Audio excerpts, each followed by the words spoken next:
our topic is about health disparities in Fresno as it pertains to food, and as it pertains to air, and as it pertains to beverages or water or other beverages. So we have a full-packed program for you today, but I want to pray with you and bless our food and our time together first. So please join me in prayer. God, we are so grateful to be your children. Thank you for this delicious and healthy food. Thank you for everyone who works in this facility to help prepare healthy meals for kids that we know sometimes this is the best meals that they get all day during the week. So be with our presenters, be with those that are still trying to find us, and help us to continue to be change makers and hope dealers in our city. We love you, we believe in you, and thank you for this time together. In Jesus' name, everybody said? Amen. Okay, we also have a theme song as a part of our organization, which our organization is called the No Name Fellowship. So we're not anything official. We don't have bylaws, we don't have officers, we don't have a budget, we're not a nonprofit. We're just a no-name fellowship of human beings from different sectors in our city, from the church sector, from the public elected official sector, and from nonprofits and community people. And that's who we all represent today. And the mission of our No Name Fellowship is, in case you don't know this, it's all about the R's. We're releasing God's resources through reconciled relationships for the rebuilding of our city. And we have been at this little project for over 25 years. And so if this is your first time to be with us, let it not be your last. And we meet quarterly at different places in our city with different topics. And this year, kind of our theme of our whole year is learning to love our city and to know our city. And the things that we've talked about before our meeting today, we talked about economics at our last one and the realities and solutions. We talked about learning to know and love our city at City Hall. That was our first meeting of the year. This one on health disparities. And then we're going to talk about neighborhoods and a religious map of Fresno, education in our city, public safety, and unheard voices. And that'll take us through this whole year. So if you did not get an email inviting you here, Brianna is our keeper of all the records and our chief communications person. So make sure that she has your name in your email so that you'll be able to know when and where our next meetings officially are. And our meetings are kind of about three things. We try to expose and exchange and embrace a particular topic, and doing that together. So we're going to present information to you, and then we'll have some discussion groups, and then a takeaway or a call to action at the very end. We also have a song that's kind of our theme song, and I typically lead it, which I'm going to do, and I would love it if you would sing along with me if you know this song. And it's about one of my favorite four-letter words, hope. It's my hope is built on nothing less than Jesus' blood and righteousness. So let's sing that together. My hope is built on nothing less than Jesus' blood and righteousness. I dare not trust the sweetest frame, but wholly lean on Jesus' name. On Christ the solid rock I stand, all other ground is sinking sand. All other ground is sinking sand. All right, you did great. Oh, thank you. So I have not seen or met Jose Alvarado yet. Jose, are you here? I don't see him. I was looking for him. I'll see if I can get him later on. Okay. And Jose is the center director of this facility. So he's going to present a little bit to us about facts and figures. We're the 4th largest school district in the state, and how many breakfast, lunch, and snacks they serve to all the elementary, junior high, and high schools, and he's going to guide us on the tour too. So when he gets here, we'll push him in this wonderful time together. So Sara Bosse is our main facilitator and communicator today, and she is an employee of Fresno, the County Public Health Department. She's also a wife and a mother, and she graduated from Fresno State, and she's been working in public health because she really wants to make a difference in our city. So I think this must be Jose. It is. So Sarah, we're coming back to you. Okay. And Mr. Jose Alvarado, come on up. We are so glad that you're hosting us today. Thank you very much.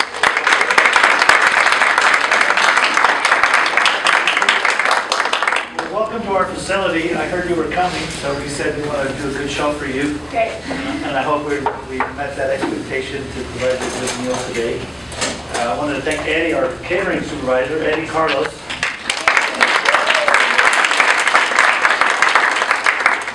And mostly pitched for the district. We do catering services for the district.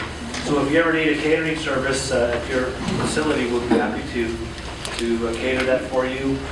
Send me an email and I'll send you a catering menu. We just hosted a large event at the Fresno High Gym.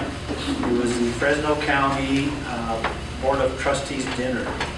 So every Board of Education in Fresno County has a board, and they send representatives there, and President Castro from Fresno State was the host speaker. So Eddie and his team, we pulled that off at Fresno High. But so if you have any catering needs, we're here to help you. But more importantly, we're here to feed the kids. Every day we serve 90,000 meals in our district. Yeah, we serve 90,000 meals every day. And this facility is about 110,000 square feet. And 1/3 of it is refrigeration. And we have a central kitchen. We prepare probably 60,000 meals out of here every day, pushing out breakfast and lunch. So for this school year, we started a new program called Community Eligibility Provision. And we're the first large school district in California that pushed this new program out. It allows us to feed all of our children in our district with a free breakfast and lunch without any meal applications, which is and the benefit of that is our parents don't have to fill out applications, no money for your child, everybody eats free. It eliminates the stigma of who eats free and who doesn't. And funny story, I got a call from a parent on the north side of town, an attorney, and that I know, and he says, "Hey Jose, I hear my child now can eat free." I said, "Do I qualify? Are you sure you got that right?" You know, because I'm not in that income bracket. And I said, "No, you do qualify. It's a district initiative." And she wanted to thank me because it's just one less thing the parents have to worry about to get their kids ready to go to school. You know, and they focus on learning. Another big program we're pushing out is what we're calling supper. It's actually called after school snack. And the USDA, they call it supper. So if you hear about supper, in our district we coined it a super snack. It sounds a little bit better for the kids, but it allows our kids at 75 schools to have a larger little snack, almost like a dinner, before they go home. So some of the parents have told us that, wow, my little Johnny's come home, he's not hungry. You know, because I know when I got out of school, we were ravaged. We wanted to eat because we spent our lunch money on trading cards, right? on marbles, on other goodies. So some of the kids, even though we offer free meals, they're too busy at lunch, right? They want to go play. But I do know that when they let out of school, they're hungry. And the super snack programs that we visited and monitored, we have very little food waste. The kids are hungry, so they go home with a meal. So we also participate in the fresh fruit and vegetable program. Those are the menu items. We're very proud of that we receive a grant from the state for about $1.5 million of reimbursement. And at 43 schools during recess, we offer the kids in individualized packets fresh fruits and vegetables. And there's no meal application. The kids get to experiment with the products, pick them up with a little lemon slice in there, and then try to pick them up. And we encourage the nutrient-dense vegetables like broccoli, spinach, and when kids come to the nutrition center for field trips, we talk about that with their kids. That when they go to the grocery store, watch mommy and see what she buys you. Make sure you get the good veggies, not the celery, not the cucumbers, but the nutrient-dense, vegetables. So we have a lot of great relationships. We work with the Fresno County, with Sara, with the UC Cooperative Extension. We work with California Endowment on some projects. We also work with the UC Cooperative Extension. Probably one of our stronger partners. We do nutrition education in the classroom, encouraging kids to eat their fruits and vegetables. But we try to serve a lot of areas, but our main focus is getting our kids ready to learn in the morning by eating breakfast and then promoting a healthy lunch for them to eat so they can continue the day. So that's our mission, feeding our kids every day, a nutritious, healthy breakfast and lunch. And I understand we want to give you a little tour, whatever you'd like, or answer any questions you may have. Yeah, we'll be finishing up at 1:30, so Okay. if anyone wants to go on that tour. Will you be leading it, Jose? Either myself or a manager. Okay. But, I'm going to try to pull away to show you how to start. Thank you so much. Thank you. Awesome. Thank you, Jose.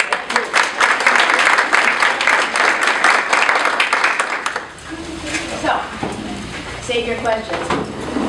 Jose is our man. Do you have any questions?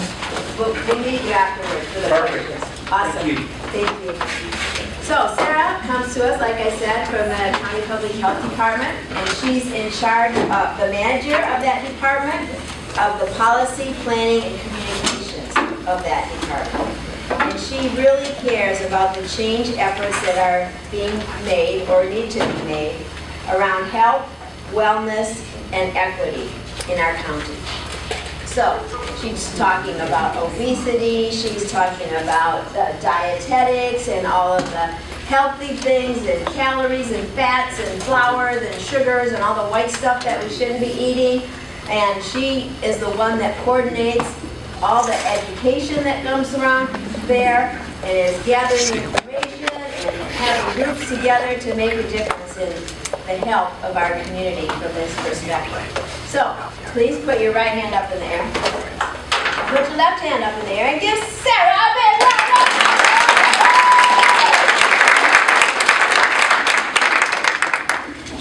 I love her, she's fun. I'm so happy to be here, and I look around the room, and there are friends and people that I've known for a long time, and people that I've just met, even my daughter's Sunday school teacher. So I'm so excited to be here with you today and talking about our community from the perspective of health and health disparities. So I'll jump right in. If you don't know what a health disparity is, it's fairly intuitive. It's the difference in incidence and prevalence, mortality rates, the burden of disease between different populations as it pertains to their health. And we have a disparity in our community that you might be familiar with. I think you've seen this guy before, and you can't see through it. And so we, in comparison to other areas in California, the nation, and the world, have a disparity in our air quality, which definitely affects our health, is different than what other people experience. And so we experience different health outcomes in Fresno as a result. And a lot of times we can't see those beautiful mountains. They do exist, and we occasionally look and go, oh my gosh, there's mountains right there. I don't know if you have that experience, but I do. It's like, I forgot they're that close because you can't see them a lot of times. I wanted to give you an idea of, there are going to be several maps through here, and we have a wonderful epidemiologist in our department who kind of takes the information and translates it into something that's easier for us to understand. The blue actually is chronic lung disease. And I want to show you this map because it's very different from all the rest of them. Basically, all of us are suffering from some degree of asthma in our community. And it's kind of equal opportunity for us all. So we have a health disparity where we are different from the rest of California and the rest of the nation. Everything else I'm going to be talking about are disparities within our county of different groups and that they experience different health outcomes because of where they live and even a different lifespan. So we talked about health disparity. A health inequity is where a health disparity is unfair, it's unavoidable, and it's rooted in social injustice. So it's not based on some of the things that we typically think contribute to health. They're really a manifestation of other factors that sometimes we don't make correlations with health. So, and we talked about determinants. The first are ones that immediately come to mind, right? There's who our parents were, the genetics that we received. There are lots of health risks that are higher or lower based on your race and ethnicity and your gender as well. And then if you have some sort of disability that impacts your health. So if a person has a health condition and it's not due to one of these things, the first thing that we go to is, individual behavior, right? That's the first place we check. Well, it must be because of their decision making around their health. Agreed? It's usually what we do to ourselves too. It's my fault I'm unhealthy. It's because I ate the croissant when I really shouldn't have, and it wasn't whole grain, and now I feel guilty, I'm going to beat myself up about it, right? And we do that to one another as well.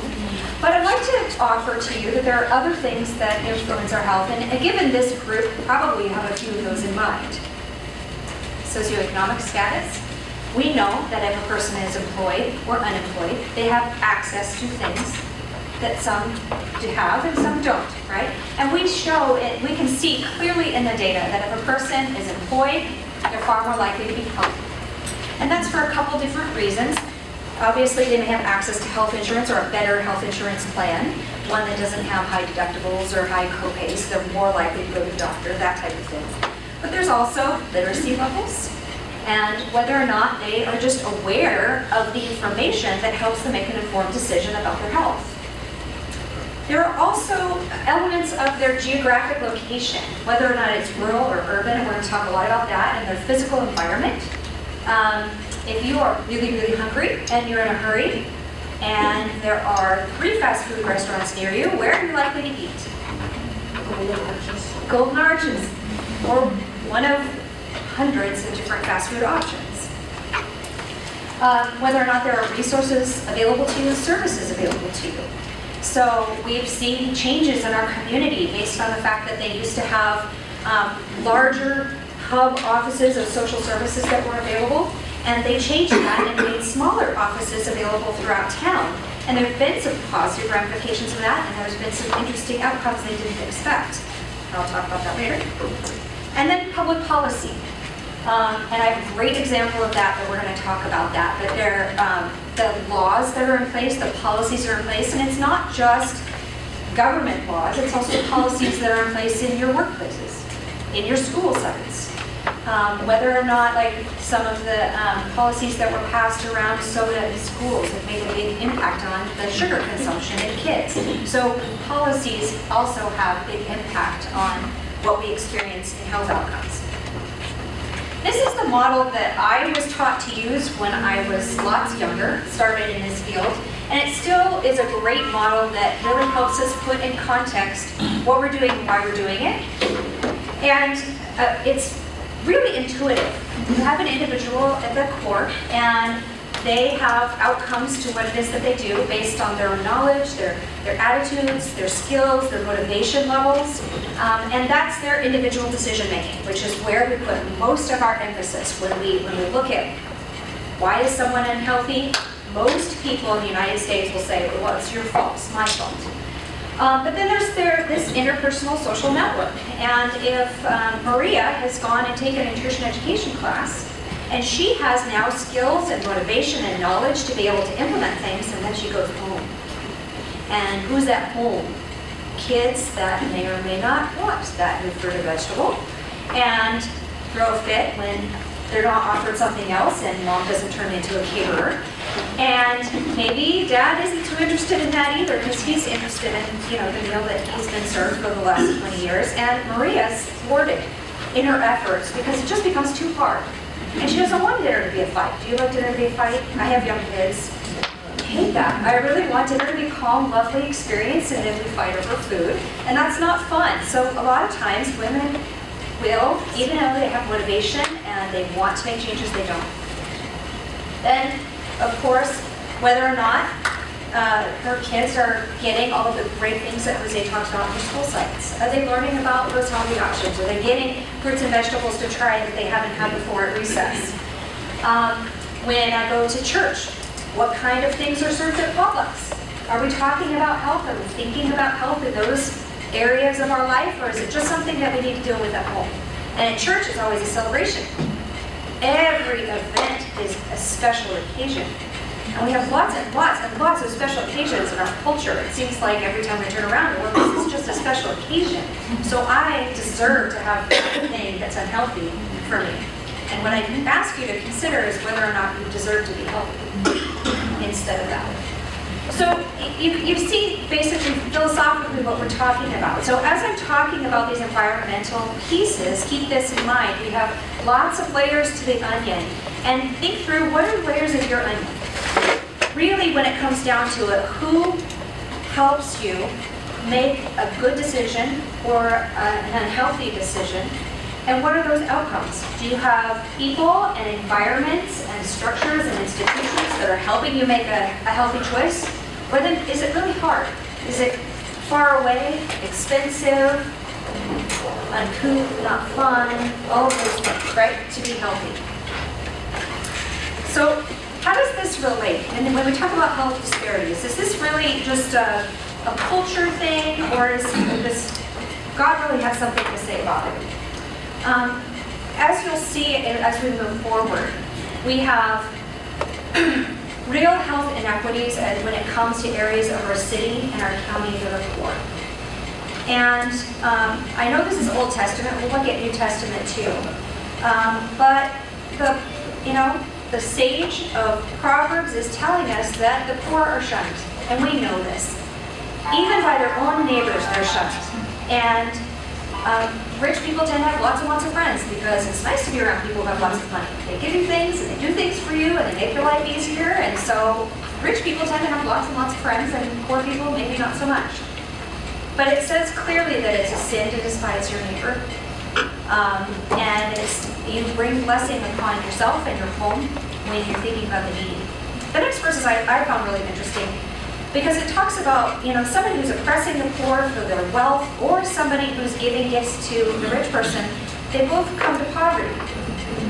And I thought, well, God, that doesn't really make sense to me because I know people who are oppressing the poor to increase their wealth, and they're not in poverty. So what do you mean? And the more I dwell on that, the more I thought about, I think poverty here is maybe a different word. And do we have poverty of spirit? Do we have a spirit of poverty in our community, whether you're rich or you're not? Do we have fear that there's not enough to go around? That's a spirit of poverty in our community. So we need to speak up for those who can't speak for themselves. And many of us have, by the nature of who we are, where we were born, what the color of our skin is, what role we have in an institution, we have power that we can use. And we need to speak up for those people who do not have that power to speak for themselves. So looking at James 2, this is a long scripture. I'm just going to highlight a couple things. He's talking about showing favoritism. And believers in our glorious Lord Jesus Christ must not show favoritism. It's real clear, cut and dry. And then the example he gives is you've got this rich man in fine clothes and he's got a gold ring, and you say, oh, here you go, here's a great chair. And then someone who's poor, you can sit at my feet. And we do this, and we think of ourselves maybe as not actually discriminating when we are. And it's done in subtle ways in our culture. Can you think of examples? I can think of easy examples. It's not very often that we elect someone who's poor. Because where are they going to get their campaign financing from? Right? We are discriminating by not giving them the voice that they need. And he points out we've dishonored the poor in what it is that we're doing and commands us to love our neighbor and that mercy triumphs over judgment. So you remember the parable of the Good Samaritan? As I went back and I was looking at this, I was thinking about the man who asked, who is my neighbor? right? And the passage says that the reason he asked the question is because he wanted to justify himself, right? And we do this a lot. We want to justify ourselves, so we say, well, you tell me who my neighbor is. And he went and he handpicked, cherry-picked the person that they did not like the most. And that's who he highlighted as our neighbor. And so I challenge you to think about that personally, about who is your neighbor. Who do you think of right now? When somebody says, oh, that's my neighbor, it's usually somebody you live next to, right? Maybe it's the person you fellowship with. But who is your neighbor, and do you welcome people that are not like you, or people that maybe even rub you wrong to really be your neighbor? Because that's a challenge to me. I know there are a lot of times where I don't feel that sense of comfort because they're different than I am. Then many times I'll gravitate with the person I really know, or the person who is like me. So I'd like to suggest that this be added to the list. That we really look at discrimination and racism as one of those determinants of health. And if you haven't thought of that in that context before, I challenge you to process that as we go through this. All right, so in my everyday work, I have several hats, and one of them is working on chronic disease, chronic illness. We know that 80% of deaths have these things that are contributing to them. Poor diet, not enough physical activity, tobacco use, and too much alcohol.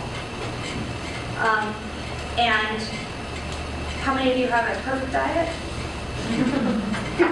Feel, like you get lots and lots of physical activity. And we say physical activity instead of exercise because everything counts, even the stuff that's fun, right?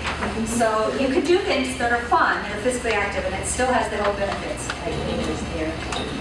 Taking the stairs, I don't know if that's fun or not, but you can do it. Hey, we all parked far away. Yay, right? good for us. And there are simple things that you can do to increase your physical activity like that are almost like a switch for us. All right, so here's our map, Fresno County. And I feel like I'm standing in front of people. The red is the worst part. And what I want you to notice as I'm going through these maps is there is this one shape right here. Looks a little bit like a dog. Sometimes it goes over here and it's got maybe a tail on there. Easy for me to find it that way. That, and then our communities of Fowler, Selma, Carlier, Summit, Sake, you'll see those lighting up each time. So these are mortality rates. So when it comes to diabetes, the way that we got to this map was not that it was the cause of death. Almost very seldom in the death record will diabetes be listed as cause of death because it usually boils to something that's like a heart attack or some other stroke. But it's listed in the contributing factors. And so this is not what killed people so much as a factor that contributed. And diabetes is a slow burn, right? You don't get diabetes and die tomorrow. You get diabetes and you die years later. And so this is really a glimpse of the health of our community over the last 40 years, right? Heart attack. So peach is the darker, although red is dark, and those areas tend to light up more simply because we have seniors that live in those areas in concentrated ways. The population number is kind of skewed. There are just more deaths. And so it's here, same shape. You can see it.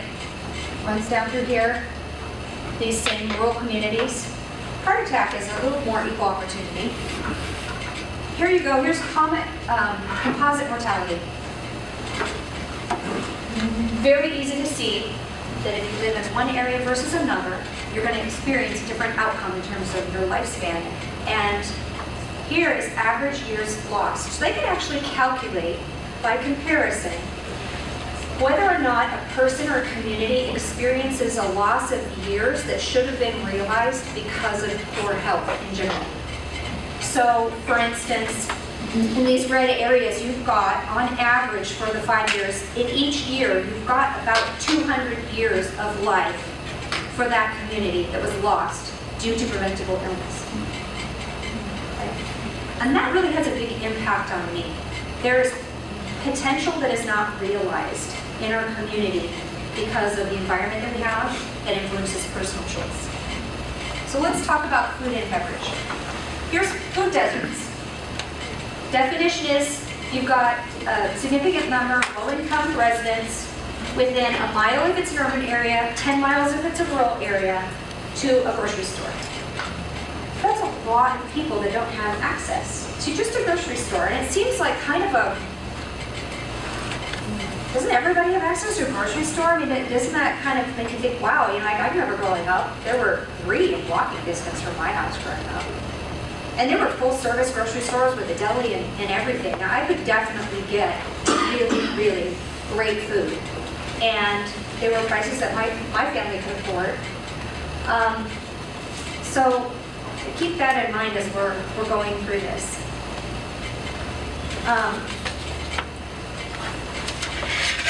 We collected at the Health Department and with the help of the Leadership Institute and other partners as well, really a lot of data. About a year and a half ago in the summer, the summer of 2013, that slide's wrong. And we looked at the types of products that were advertised on the outside of buildings, how much of the windows and doors were covered by ads, and those ads are typically tobacco, alcohol, soda, Rockstar. Right? Price of the promotions and the ads are on tobacco and alcohol, and availability of healthy foods in those stores. And these were the smaller stores, they were not the big grocery stores, and they all were, because of tobacco prevention money paid for the rent, they were all tobacco retailers. So keep that in mind. We found that 42% of the store surveys had ads outside for sugary drinks, and had only 4.2% had ads for healthy drinks. 33% of the stores had fruits and vegetables, really low in terms of good quality for fruits or vegetables, and really low in terms of having a variety. When you think about the grocery store you go to, how often is it that you find fewer than 7 kinds of vegetables? Easily 20 or 30 kinds, depending on which one you go to. And a lot of people in our community have access to a grocery store, and their grocery store has fewer than 7 choices of vegetables. And a lot of them were, like less than 2. You had a basket of oranges, bananas, and apples at the register, and that was it. So this is a really cool map, and I just got it this morning. I'm really excited. I'm kind of nerdy. So let me unpack this one for you. We looked at the availability of fruits and vegetables, whole wheat bread, whole wheat tortillas, so healthier options for the grains, and low-fat milk. So most of the time you'll find 2% or whole milk, but low-fat is 1% or less, which is recommended. And you've got areas in which there's high availability of these foods, not surprising, North End and Clovis, moderate availability, and the low availability of these that goes down here. And I'll tell you, this is the top of that dog shape that I pointed out before. You'll see the same patterns as we go through all of these maps. I'm going to come back to this map to talk about the lines, and because that relates to the advertising placement. But you can see really clearly there are major parts of our community that do not have good availability of basic, staple, healthy foods. So I'm going to go back to this one, and I want you on your tables just to take a few minutes, and I want you to answer this question. Where on this map do you worship? Where's your congregation? Find them on the map. And what does your neighborhood and your church community look like through the lens of health, now that we've looked at a couple of these maps? So take about 5 minutes and just discuss that in your tables. 2 people just share.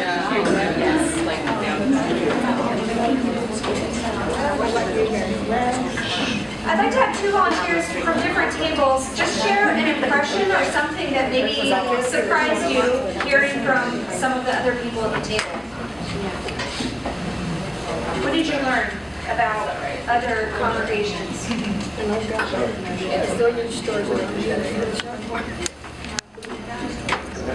Pick someone out, Sarah. Pick them out. Anyone? Sorry, can you repeat the question? Yeah, we Share something back that you learned from the conversation. I'll just share that I learned that mom and pop stores in downtown area were having green zone carts come in with fresh produce and wondering how successful that was, if that was the model that people would maybe adopt. So, I like that. What we found in our retail program, we talk about that in a little bit, is that there has to be wraparound support education. You can't just offer more fruits and vegetables if they haven't had them available, then they've gotten used to not eating them. So what works best is if you've got policy systems change happening and you've got individuals. So if we go back to that onion, all of the layers have to be working. If you just work on layer 3 and you don't work with the individual to do taste testing and recipes and skills, it's going to be available, not going to buy it. So it has to happen all at the same time. I have seen that happen in Sacramento's community food bank. That's what they work on. They do a whole demonstration and they're doing more food. Can we do the same thing? Our BC prevention program at the health department, one of the subcontractors we work with is our community food bank. And they have a really cool truck that goes to communities. It's a food demonstration truck and it's got cameras inside and people can come in and look at what it is that they're doing. And they make recipes preparing the foods that are actually in the distribution so people know how to use them and create healthy recipes with them. So that's one of the things that we're doing in Fresno County. All right, anyone else have a comment? In our group, several were in the red, they're in the red part, but the people did have access to the food, but in addition, transportation to get out of the red zone over to the other zone wasn't available either. So it's kind of a multiple complex problem. All of these issues are multiple and complex. That's why they're intractable. There are these compounding problems, and I can only talk about so many of them, but transportation is a big issue, and that's why there were lots of advocates that were advocating for things like bus rapid transit and things in our community, because access to services, healthy foods, opportunities for physical activity, things like that are difficult. Healthcare, if they need to go to Valley Children's, it's really difficult. Is that what you were going to talk about? I was going to say that, in addition to the transportation issue, specifically in West Fresno, where we did do green carts in local liquor stores, there was a competing issue where you can buy like junk food with your EBT card, like potato chips and candy, and they have big signs, use your EBT card. And when I called the state office over SNAP, and I was like, what the heck? Why can't you buy candy with your EBT card? It's not healthy. It's not. And they told me we cannot define what is food. It blew me away, because here we are, boots on the ground, trying to fight obesity and malnutrition. And so when you have a mom who's got 3 or 4 kids, and the choice is an apple that costs 79 cents in some areas versus a big bag of chips that's going to keep people fuller longer. There's competing issues that, that has to be addressed at a policy level. Right. So it's another excellent example of that's different layer of the onion. And a big layer, really important. And it's been debated lots at the federal level about whether or not food stamps, EBT, in California it's called CalFresh, should we limit what it is that they're allowed to purchase with those? And it has not yet gotten to the place where they're willing to do that. They've gone more the other direction of trying to provide an incentive for them to use it for healthy items by like giving them double bucks, and they get credits for purchasing this. They don't. There's a pilot project that's in motion right now where if they don't, but they agree that they're not going to purchase soda, and if they do, they got extra money in their EBT and it's upfront and it's voluntary. But when they try and swipe their EBT card for soda, they can't buy it. And they can opt out at any point, but they're either in the program or they're out. They get extra money if they do this. So they're looking at it from a carrot instead of a stick kind of perspective, but it's highly debatable.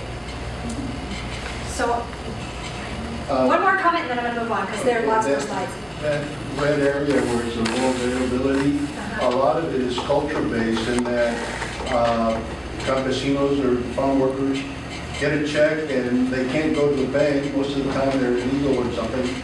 They can't go to the bank where the local corner grocery store will cash a check for them. So there's services available at the little community grocery stores they can't get outside that community. So again, compounding issues. So there's the county as a whole, and you can see that there are these other areas, and a lot of those areas, it's about how far the population is just spread out. It's very rural. All right, so here are some examples of the kind of stores that we've been talking about.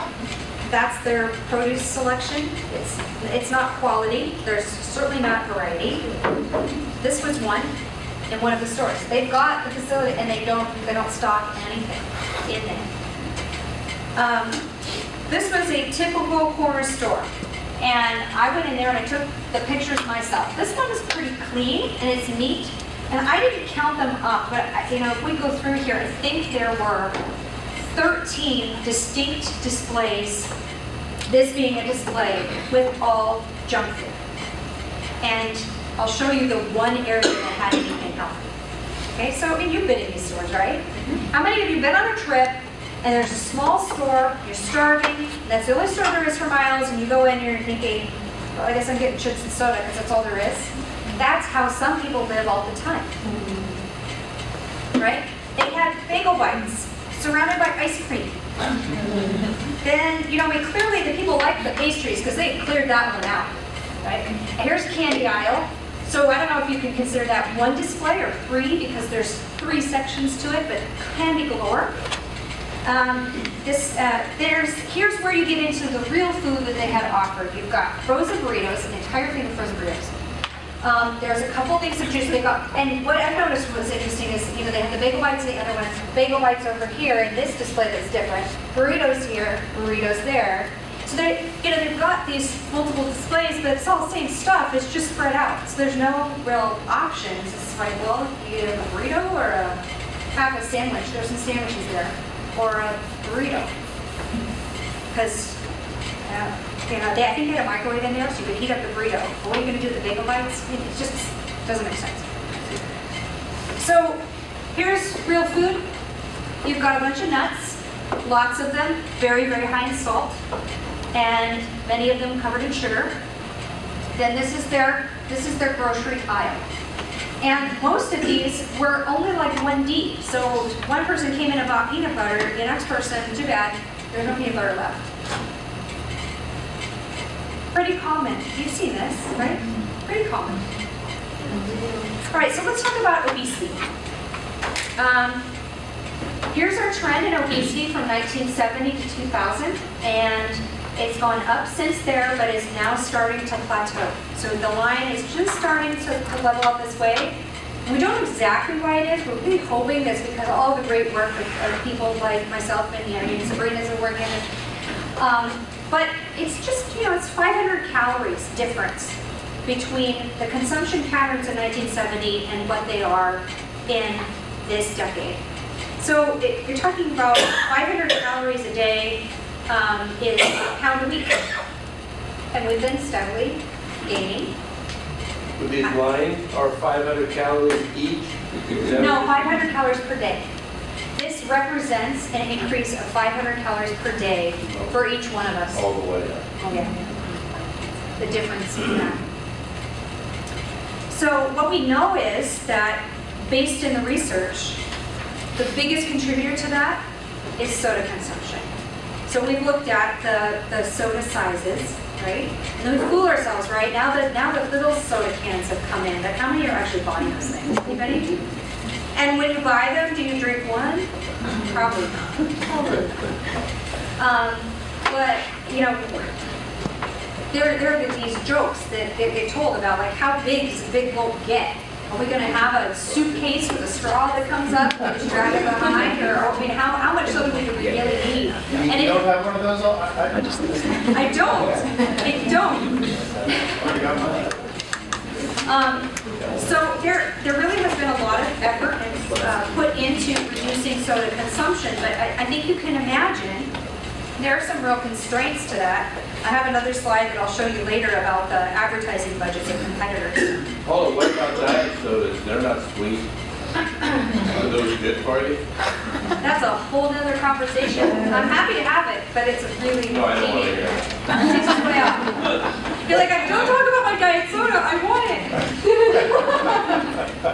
I'll just say that there's research that sugar and diet soda both light up the part of your brain that also lights up when people use cocaine. So it's addictive, and you know, a lot of, I'll just say that, no problem.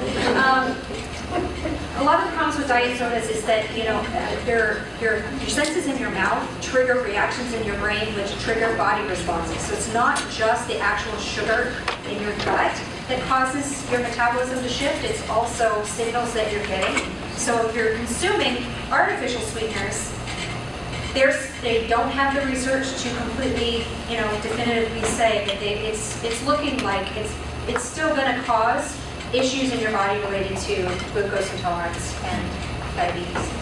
I'll have the findings maybe in 20 years or later. Well, no, there's this one guy who is really, you know, going after this, and he's been on lots of big shows, so hopefully he can get his research together. So, Photo Voice is a project that Yami and working with her youth, and she'll talk about that, and we do in various communities in the county with both youth and adults. And it's an opportunity for community members to learn a little bit about what's healthy and unhealthy and how things influence them, and go out in their community and make observations and take pictures, and then have comments about it. And so while we're talking about obesity, I thought this one was particularly interesting. Here's Anna. I thought this was pretty ironic. The cups say healthy, green, and friendly. Now there's nothing wrong with being green and friendly, but it's not very healthy having a mountain full of ice cream, candy, and chocolate as toppings.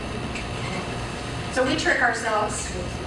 And a lot of times there are factors related to individual behavior where we're just flat duping ourselves, right? Am I the only one in this? I tell myself that, oh, I'm just going to have one, I'm just going to have a little bit, it's not so bad, all those things. And it's very, very encouraged and reinforced by marketing.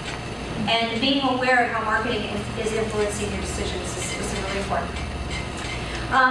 When it comes to beverages, availability of water is a big deal in our community, not just in terms of drought. Like, we have access. You and I have access most of the time, but we're on school campuses, sports fields, in parks, where people really should have access to clean drinking water. Many times it's the situation where the water fountain is broken, and then are kids as likely to go there? Maybe not. So there's maintenance issues. There's another broken fountain. That was on a trail. Any questions about any of that before I move on to physical activity? Sir, do we have any data as far as like with parks, with functioning waters? I don't. From Fresno, the city of Fresno? I don't. And it changes so fast because, you know, when they get around to coming and fixing it, did somebody call? Right? When you encounter a broken water fountain, I've never called. There I am doing this, I've never called about a broken water fountain, but I've come across them lots of times. What about, oh, sorry. I was going to say, a lot of reasons those faucets are broken. We found out from Parks and Recs that people are stealing the copper out of the water faucets and out of the lighting as well, but mainly out of the water faucets. Stealing copper is a big issue in our community. Fulton Mall used to have this great sound system, and that was a nice place to walk. And our office is on Fulton Mall, and it was great. You could go out, you could walk, there was music, but somebody stole the copper, and nobody's doing it anymore. It's still a nice place to walk, and I enjoy it. But that's really a big issue. All right, so physical activity. California Health Interview Survey indicated that people reported, now this is self-reported behavior, so those who had vigorous activity at least 20 minutes a day, 3 days a week, excludes walking, 64.9% of kids, which that's really disheartening to me because my kids, you couldn't get them to sit still. Like, what do you have to do to children to get them to not exercise for 20 minutes a day? 3 days a week, right? So what are we doing in our society that we're actually pushing them to a place that's counterintuitive to them? Like, they want to move. Their natural inclination is to move, and we get them sitting still by enticing them with video games and television and classrooms that are militant. Teens, the rate's slightly higher, and a lot of that is structured sports and things like that. But adults, 17%. Moderate physical activity, You'll see defined there, it goes up just a little bit. And they didn't have the children and teens assessed for those other categories. No physical activity, almost 14% of adult, none. No walking, no nothing. That's kind of scary. So I'm going to show you more of these photo voice projects. And I really love that it's in the voice of the young person. This photo is of the only skate park in our city, and the skate park is always closed. The kids resorted to making a hole in the fence to gain access. Restrooms were never open, there's no drinking fountain on site, and the only way to prevent kids from breaking the fence is to keep it open. Here's one where they're showing no sidewalks. It's not safe. How is it that a kid would be able to walk to the playground or walk to their school or walk to their friend's house if they lived in a neighborhood like this? I wouldn't let my kid walk that. It's not safe. They're going to get hit by a car.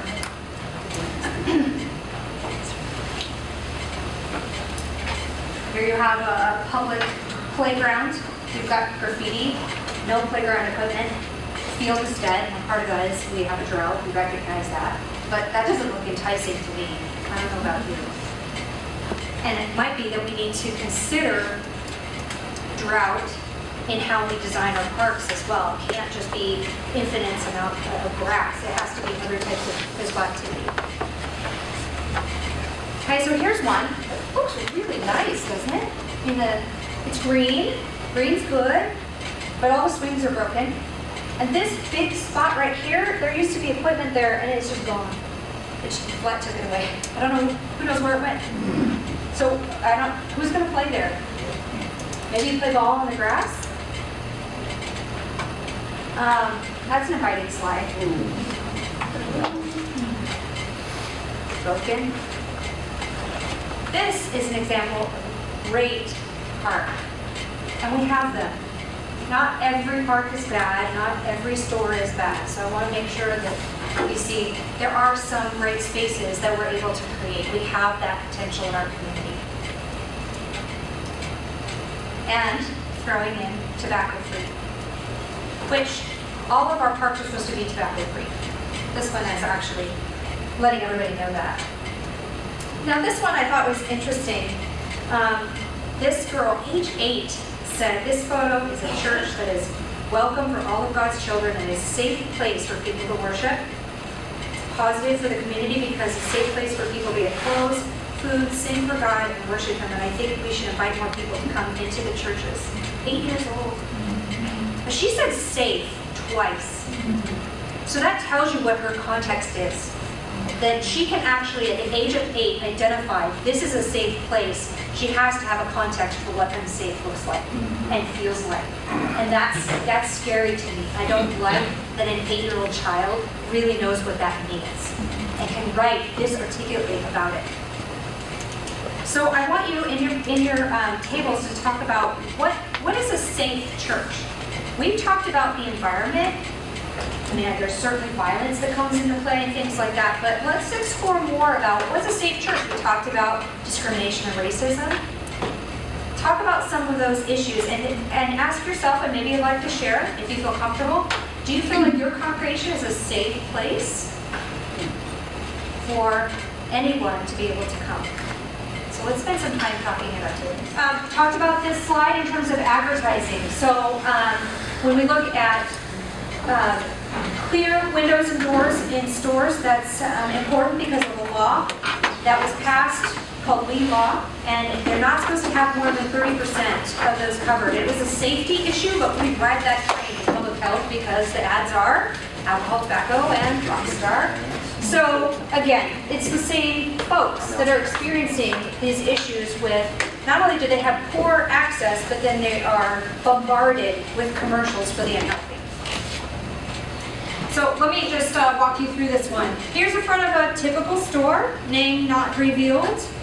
Here we've got alcohol, tobacco, sugar-sweetened beverages. They can't just do it on the store, they have to do it out on the post as well.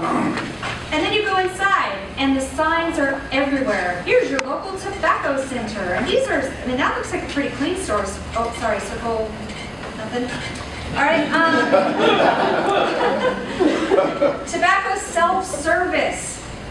I didn't think this was allowed. Tobacco self-service. So teens aren't going to grab that. They're not going to steal from those displays. Here you've got alcohol wallpaper, which I just find, sorry. I imagine people wanting this wallpaper. And look at how they're appealing to teens because they've got their favorite sports teams over there. Here's cheap tobacco and e-cigarettes. And I'll tell you, e-cigarettes is a big deal with teens. And they don't know how to regulate it and control it because they make e-cigarettes to look like pens. And they can vape in class with nobody knowing. And they're putting marijuana in them.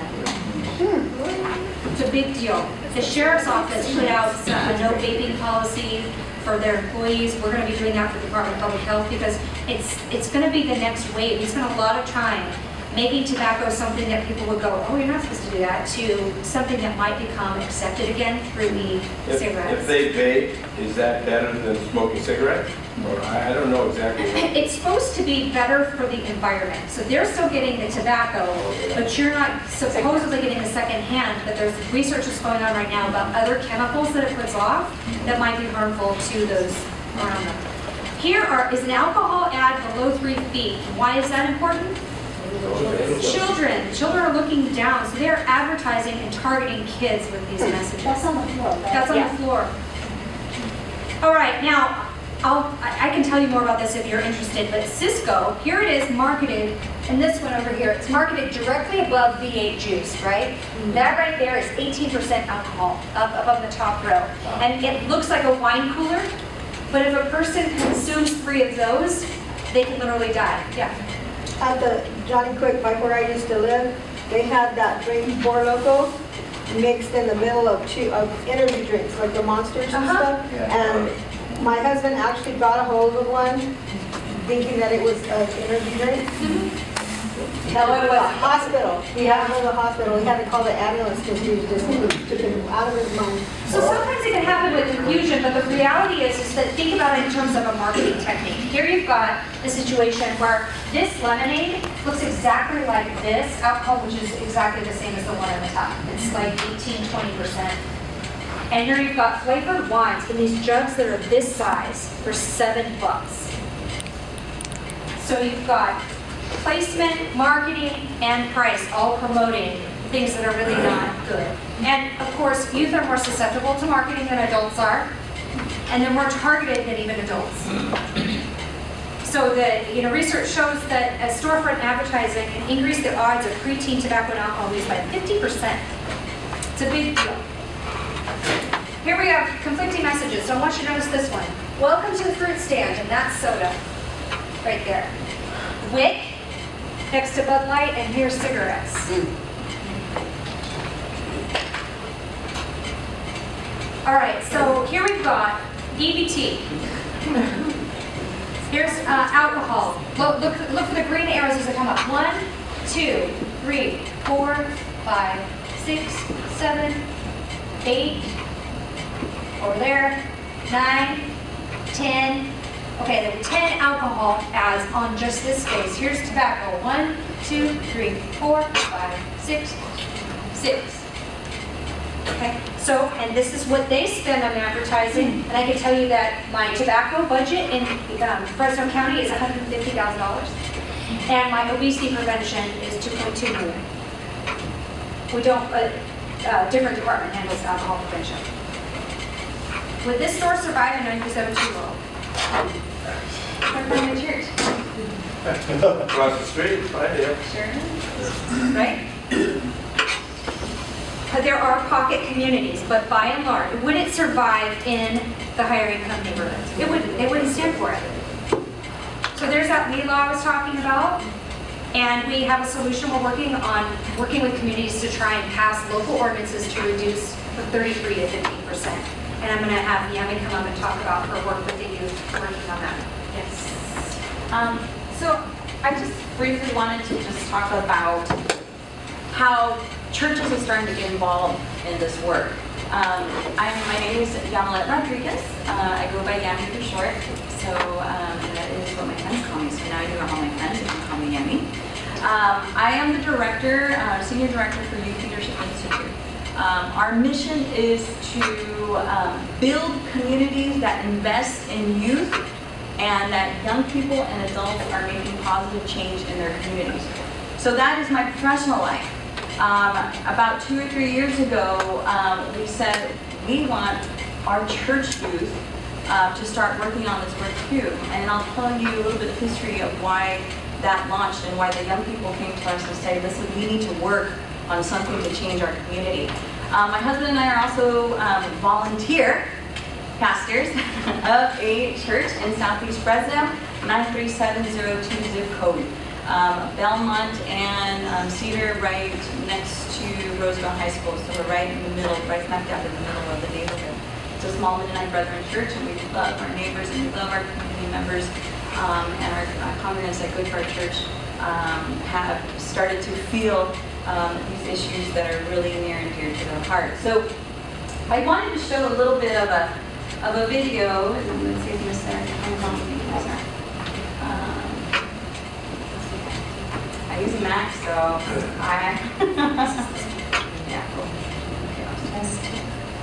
So this video is going to just give you a little bit of the history of why in 2012 the young people in our church were like, we have to do something.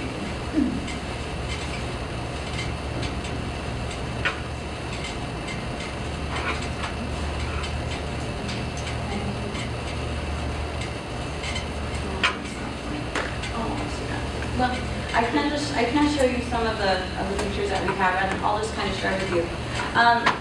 Part of the work that we do at Youth Leadership Institute is to also look at how can we develop youth so that they can see what is in their surrounding communities and try to work with adults to make positive change. Part of it is alcohol prevention. We've been looking at the issue of access. How many access points of alcohol do young people have in our communities that leads to other things and underage drinking. The other piece that we do is we look at school climate issues.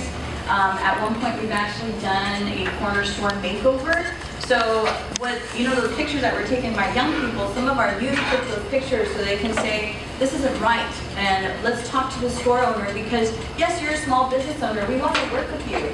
Can we work with you to be more community friendly? Can we work with you to be more family friendly? And a lot of them said yes. A lot of them rushed us out of their stores, but a lot of them did say yes.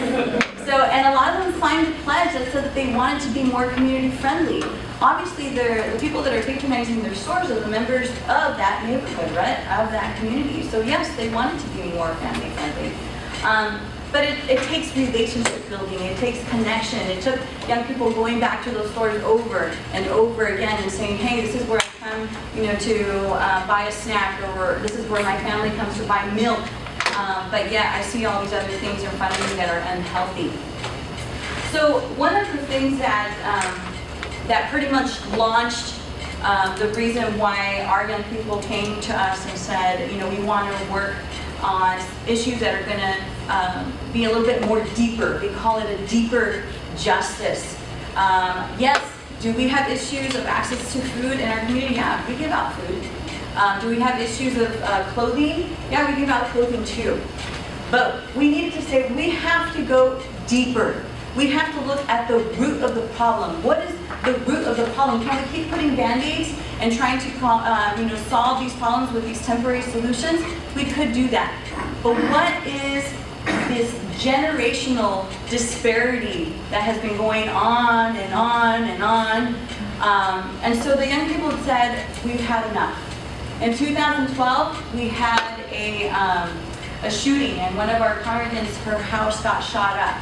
And what I wanted to show you, the video was of pastors and nonprofits and all these people from different sectors. Randy, you were there too, saying, what, we've had enough. We as a community are coming together because we are just tired of the violence that's happening in our communities. So the young people said, we want to do a little bit more research on that. So the research was that shootings are higher in your community depending on the number of liquor stores that you have in your community. There was a direct tie. And so what they did is they did a little bit of research and to find out like how many liquor stores do we have around our community? And one of those was this. So I wanted to share this slide with you. So our church is by Roosevelt, right? So the liquor licenses within 1 mile of Roosevelt High School. How many are there right there? 30. Okay, so that data is a little bit old because we started this back in 2012. We just updated this. We have 36 now. So if shootings are connected to the number of liquor stores in your community, what does that mean?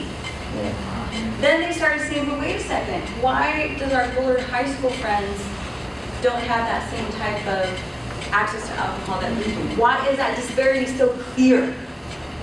So this was something that they wanted to work on. They, with the research, we want to make sure that we empower our young people with the skills, but also the research. We were able to partner with our Fresno County Public Health, and they did surveying of stores. They talked to store owners. They wanted to make those connections with them. They did a lot of planning to say, well, what does this even mean? We have the data in front of us. How do we look at this issue, not by ourselves, right? Because it's young people and adults working together to be able to make this happen, and also not just our church. One thing that we wanted to make very clear to our brothers and sisters is, hey, we need your help.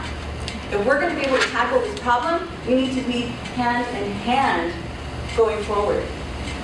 So a lot of trainings with young people. We had young people come from Fresno Pacific University. We brought some store owners together to say, we recognize that you're saying you want to be more community friendly, but we're holding you to it, right? And so at that point, they recognized the young people that worked at the project. That was in 2013. They had a neighborhood party to celebrate with the community members and to celebrate with the neighbors to say, hey, we're making changes little by little. One of those big pieces is working with elected officials. This past summer, they hosted a town hall meeting at the church to say, we need our brothers and sisters to come together. We need our community members. They knocked on doors. They talked to our neighbors. We had a full church of people that said, we want to tackle this head on. And one of the things that the young people asked is like, what do you want to be a part of? How can we take action? And one of those main things was to address the issue of the saturation of unhealthy advertising in our community stores. Would I love to take some licenses away? Oh yeah, I would. Would I love to just shut down some of those stores? Heck yeah, I would. You can with low work. You can actually. There has been some studies in South Central LA. It took 20 years, but they reduced their liquor stores by about 60%. But it took a 20-year process, and every single part of the community was a part of that process. So community change takes time, right? We know that. It does. It does take time. But I think we're in the beginning stages, which is good. So at this town hall meeting, they invited elected officials to come. So we had City Councilwoman Esmeralda Soria was there, Capriolio was there, Bain's office was there. So they were there. They were ready to hear the youth voices, and they were ready to say, okay, we're ready to make that next step. So they promised, and we recorded it. They said that they would address this issue of the advertising saturation in our corner stores, and that they would also start to look at the issue of the stores not abiding by the state law, because there's an actual state law that says that every census tract can only have 4 liquor stores. And we are so in violation of that state law. So they want to start looking at that. So the reason why I wanted to share with you what the young people have been doing is because this has all been based out of the church. And 4 other churches that have come to the table to say, you know what, we want to be able to allow our young people to know what advocacy means, and we want to be a part of it. So we're really grateful, and also I'm just so incredibly proud for the work that the young people have been doing, and the partnerships that have been created to be able to do that. Like, you know, the Faith Christian Fellowship is a really big church, right? So you have to be a big church to be able to make this happen? No, dude, we're a team. I have 60 members. Got me here. So that we all know. I mean, we have 60 members, and we're super duper small. but we're able to partner with our fellow brothers and sisters, and gosh, it's just so awesome to see everyone come together like-minded for change, amen? So I thank you for the opportunity to share with you, but this is how we can get involved. This is as we as churches can say, you know, we can take our city back. We can totally take our city back, and we can also say that we're not afraid for our young people to play in front of their houses anymore. Think about what you can do individually as well. Here's a list of suggestions. You know, there's a group called Faith and Community that does community organizing to do major projects like close stores down, Fort Peters, whatever. You might want to talk to them. Oh, we're already there, brother. We've been connected with them very closely. Yami's on top of it. Thank you, Yami, so much.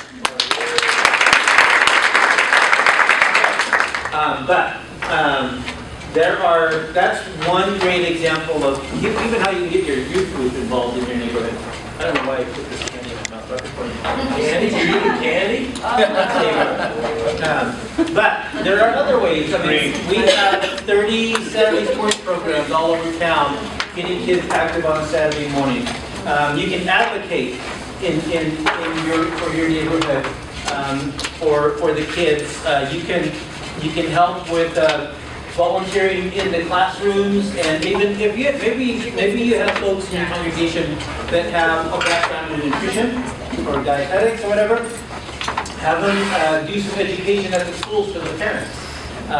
Doing that for the kids at a location like Saturday Sports or where kids gather. Faith Community does a lot of prayer walks, and that they want to address the shootings in neighborhoods. You know, how many shootings did we just have last week? Last weekend, or was it last weekend? And that affects whether parents will let their kids go out to a park. You know, if kids are getting shot by random bullets, are their parents going to go let them get exercise at the park? No. So there's all these cause and effects that directly affect health. So can I get Andrew and Brenda up here? We've got some announcements. One thing, if you want to contact me about some opportunities to get your congregations involved, my contact info is on this EMP brochure. Hold on, Serena. Let me introduce Brenda Bravo. She's going to share a little bit about city stuff. So one of the things that Yami, two highlights that word that she said was change, making a change here in Fresno and taking our city back. This year I want to introduce City Summit. It's a 2-day conference. Our speaker is going to be Lisa Sharon Harper. If you guys are familiar with Christian community development, that's the work that we're going to be having at the conference. It's going to be highlighted. Every year there's a national conference, Health, Christian Community Development. And so this is like a regional piece to the conference, and it's going to be here in Fresno. And there's going to be different workshops of different ways that you can get involved to do just that. Have a community, Christian community development here in Fresno, bringing a change here in our community, bringing God's peace here in our city. And there's different ways we have different gifts, different talents, and we can use those gifts and different talents to bring about that change here in Fresno. So it's a 2-day conference, March 20th and March 21st. Friday, the piece on Friday is from 6 p.m. to 9 p.m. and the one on Saturday, the 21st, is from 8:30 a.m. to 4 p.m. These flyers, you do have them on your tables, so just check us out. There's also a website that give you there's a brief video that'll give you some information about the conference itself. And Duval's going to share a couple of events. Yeah, No Name's not something that we just hope is stale, just, information at you. It's something that's active, it's living, it's breathing. We did our first Race in Fresno panel back in October, and I'm on staff at the Well, and I had a really heated conversation with Brad Bell about Ferguson or about Trayvon Martin. It was pretty intense, but it was good learning. And so I asked him to be part of that first panel. And over the last year and a half, he's done a lot of learning. He's become friends with some other pastors in our city, and it's been a joy to see his kind of continued growth in this area. So you have on your table something called Hope Fresno. Sabrina's going to be there, and DJ Piner, E.T. Lewis, Paul Binion, and it's going to be a conversation on race. So that's going to be the Friday night piece, is more of a panel and hearing from them, and really listening to the African American voices and some of the African American voices in our community. And then Saturday is going to be led by Faith and Community and more of a training on race. And so I really hope you come, and what it's just to no names, just what God did through that event is He really stirred Brad's heart. And so it's just fun to be obviously on staff and watching this happen, but just to no name, this is making radical change in our community. So I'm excited about that, so you have that info. Open invite, no cost. And then I'm also a part of something with Randy called Faith and Finance. So we've noticed the same need, and this is following up on our last no name about economics in our city, that there's a lot of folks that are struggling financially, and there's some great government curriculum, and there's some great church curriculum, but the church curriculum typically hits a middle class person. It's not targeted in its delivery, it's kind of adult teaching ways, and the contents, how to buy a house, save for retirement, those kind of things. We found something with the Chalmers Center curriculum that is church-based, Christ-centered, yet really targeted at the low-income community, and it has been amazing. I've got to be in classes where people bring in their payday loans and are saying, I'm done. This is my last one. I just paid it off. We've got to watch folks open their first bank account, savings account at 45. Never had a savings account. So we've seen an amazing change.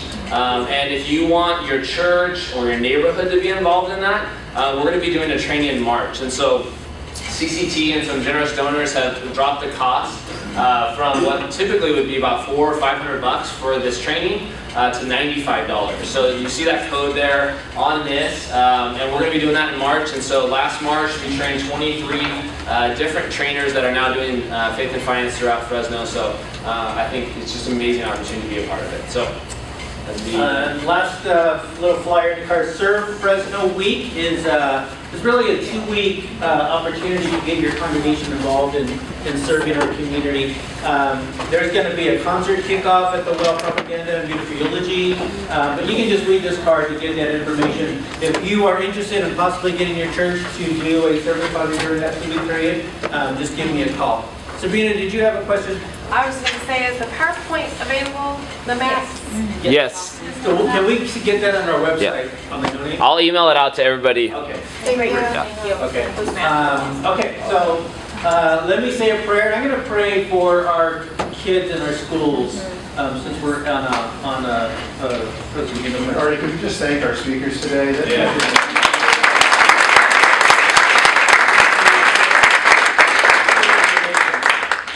Father God, thank you so much for this morning. Thank you for just your heart for your church to be relevant in our city, in your city. So Lord, just we pray for the kids in Fresno Unified, Clovis Unified, Central Unified, Washington Unified, all those districts that make up our city. Lord, just be with them. Keep them safe. Keep them, just let them be kids. Let them have fun. Let them have joy in their hearts. Let them not have to worry about random bullets. Let them not have to worry about alcohol or drugs on their campuses. Bullying on the schools. Lord, just you are so good, and we just want to represent you well, but we also want to serve you. We want to serve you in your city, in your kingdom. So utilize your church to whatever we're gifted in. Sometimes we're gifted as a church to do something, or sometimes we're gifted as an individual to do something, and both. So use how we are wired, uniquely gifted and talented to do your service. For kids, parents, our neighborhoods, our city, those that are lost, the voiceless, and everyone in your heart. So just thank you for this time. Thank you for our speakers. Thank you for listening. And thank you for Fresno Unified sharing their week with us. We love you so much. In Jesus' name, amen. Amen. So next, there's a tour?